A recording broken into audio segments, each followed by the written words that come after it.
Ele tinha absolutamente tudo com 29 anos. Dinheiro, um palácio, ia ascender ao reinado, ele ia ser rei, porque ele era um príncipe. Ele tinha uma esposa que amava e também um filho recém-nascido. Porém, ele decidiu em uma noite largar tudo para trás para buscar a verdade. Siddhartha Gautama era um príncipe e ele simplesmente é um personagem que consegue traduzir para a gente como que é essa busca da verdade, mesmo que isso custe tudo, literalmente tudo que foi construído. Então, se você gosta desse tipo de história e também de conteúdo, por favor, já me segue de uma vez. Meu nome é Isabela Queiroz, você pode me chamar de Bela. E aqui eu compartilho conteúdo sobre o budismo, reflexões em que eu faço sobre o estudo do budismo, mas também a jornada que eu tenho feito do estudo, mas também para me tornar uma pessoa melhor. E eu espero que todo mundo aqui esteja nessa mesma jornada, porque não existe nada melhor que fazer nossa revolução humana e ser alguém que a gente pode se orgulhar no fim do dia, tá bom? Então vamos lá. O contexto histórico é o seguinte: ele era um príncipe, tá bem? No palácio ali feliz. Até porque ele não tinha muitos problemas. Vamos lá, o Siddhartha Gautama, ele nasceu ali por volta do século 6 antes de Cristo, né? Numa região que hoje é o Nepal, ali na fronteira com a Índia e o Himalaia, beleza? Ele era filho do rei, né, do rei Sudorrama e... Não, Sudodana. Não quero falar besteira. E da rainha Maia, e ele era do clã Shakya, tá bem? Enfim, no nascimento dele foi revelado ali, foi feita uma previsão de que ele seria ou um grande rei ou um grande líder espiritual. E o pai dele fez de tudo, colocou ele ali numa bolha, literalmente, para que ele não pudesse ser um líder espiritual. Então ele foi treinado, ele treinou artes marciais, ele estudava, o que obviamente para a época era somente pessoas da grande classe social que poderia fazer. Ele teve todos os luxos, ele foi cercado de luxo e prazer e foi impedido de ver o sofrimento ali, né, real do povo. Acontece que ele teve várias saídas ali do palácio dele, né? Ali daquela aldeia redoma que ele vivia, e ele foi tendo encontros com os sofrimentos, os grandes sofrimentos, os principais, que hoje nós temos, né? A gente já tem muito bem definido que é o nascimento, envelhecimento, a doença e a morte. São os 4 grandes sofrimentos. E nessas saídas em que ele teve, ele começou a se deparar com essas coisas. E ele falou assim: caramba, as pessoas estão aqui sofrendo.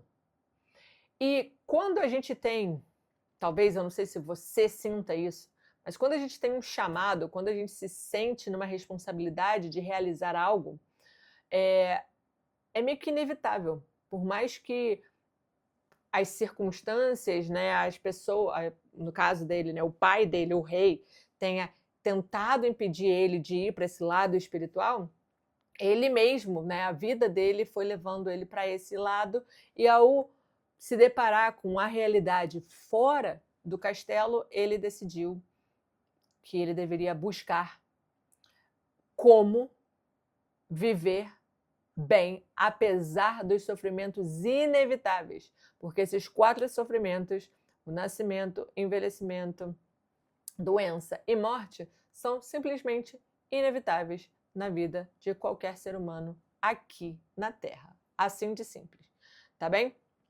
Então, isso mudou a vida dele, ele ter tido esses encontros nessas escapadas que ele teve, porque literalmente ele estava meio que escapando, ele estava fugindo para poder conhecer a realidade lá fora. E, enfim, foi isso que aconteceu. Ele, no último encontro que ele teve, que foi com um asceta, ele decidiu abandonar tudo e dedicar a própria vida a essa busca da verdade. Então, essa renúncia que ele fez foi aos 29 anos.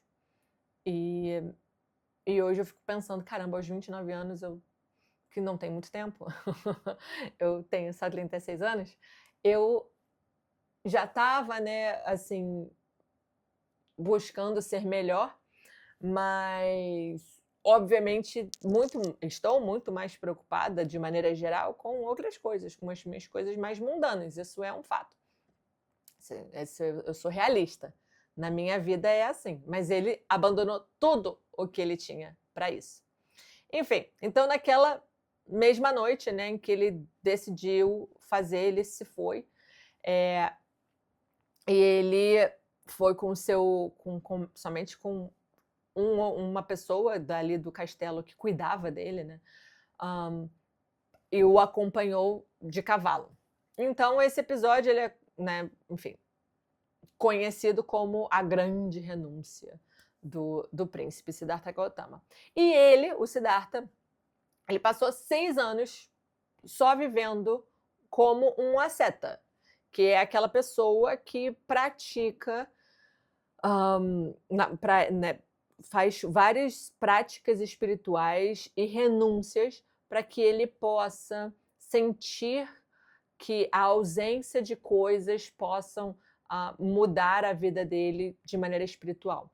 Por exemplo, jejuns super longos, longuíssimos, de muitos dias. Ele meditava por muito tempo também. Enfim, mas assim, a nível de levar o corpo ao extremo, né? E ali, negando radicalmente todas as coisas de desejo, né? Então ele não comia muito, o que tudo bem, mas assim, era sempre uma restrição muito limitada, mesmo. Então ele achava que aquilo ali iria levá-lo à iluminação. Até que ele se deu conta de que não estava acontecendo absolutamente nada, ele só estava prejudicando o corpo dele. Quando a gente prejudica o nosso corpo, a gente prejudica a nossa mente. Então ele não estava chegando a nenhuma iluminação, no fim das contas. E aí ele percebeu que isso não estava funcionando, ele falou assim, cara, o excesso de prazer não está legal, porque eu já vivi. Estava faltando alguma coisa para mim enquanto eu era um príncipe. Mas agora, enquanto eu estou totalmente restringido às coisas, também não está legal. Ou seja, eu estou num beco sem saída. Essa vida ascética extrema não faz sentido. Então, caramba, nenhum nem outro. Nem o puro luxo e só prazer, né? Nem o puro hedonismo, e tampouco nem a pura negação do prazer. Então, assim, caramba, qual que é o que eu tenho que fazer? O caminho do meio. Só que eu não sei exatamente como é que é esse caminho do meio. Então ele chegou e decidiu, cara, eu vou parar tudo, sabe? Eu vou sentar aqui debaixo dessa árvore e vou meditar. Eu vou pensar aqui sobre a vida. Ele decidiu parar, sentar sobre uma árvore que hoje é conhecida que é a árvore Bodhi, e foi onde ele atingiu a iluminação. Inclusive, se você buscar né, ilustrações do Buda Shakyamuni, você vai ver que muitas dessas ilustrações, ele está sendo representado debaixo de uma árvore, que foi onde ele atingiu a iluminação. Era uma figueira em Bodhi Gaya, tá bem? E por isso que a árvore, depois que ele atingiu a iluminação, ficou conhecida como a árvore Bodhi, tá bem? Enfim, quando ele chegou ali, ele fez um voto, né, de que ele não se levantaria até ele compreender a verdadeira natureza do sofrimento, mas não só isso, como superá-lo. Então, ele passou dias ali em meditação profunda, ele alcançou o que a tradição chama de iluminação, né? E ele, enfim, chegou ali as nobres 4 verdades, ele chegou, vamos dizer, à iluminação. Então, a partir desse momento, ele deixou de ser o príncipe, ele deixou de ser Siddhartha Gautama e passou a ser conhecido e chamado como Buda, ou seja, o iluminado.